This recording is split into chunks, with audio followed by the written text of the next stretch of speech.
என்னை நீங்கள் அழித்து விட்டால் பிறகு அண்ட சராசரத்தில் உள்ள அனைவரது நினைவுகளும் அழிந்து விடும். அதை மறந்து விடாதீர்கள். ஆகையால் நான் உன்னை அல்ல, உன் சக்திகளை மட்டும் அழிக்கப் போகிறேன். உன் சக்திகளை மட்டும் அழிக்கப் போகிறேன். உன் சக்திகள் சிரத்துடன் தானே உள்ளது. தீய சிந்தனைகளும் அதில் அடங்கும். அது மானிடர்களை சமநிலையற்றவர்களாக மாற்றும்.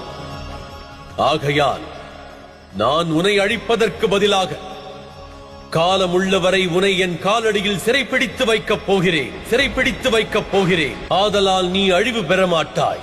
சக்திகள் இன்றி இருப்பாய். சக்திகள் இன்றி இருப்பாய். உனக்கு அளிக்கவிருக்கும் தண்டனை பிரபஞ்சத்திற்கு ஒன்றை உணர்த்தும். எந்த ஒரு மனிதனின் மனதிலும் தவறான செயல்களை ஆற்ற எண்ணங்கள் எழுகிறதோ அந்த சிந்தையின் வடிவம் அபஸ்மரணை போல் அசுர ரூபத்தில் தான் இருக்கும். அவ்வகை எண்ணங்களை என் பாதம் கொண்டு அழுத்துவதே உச்சிதம். அச்செயல் புரிந்தால் மனம் சமநிலை இழக்காது.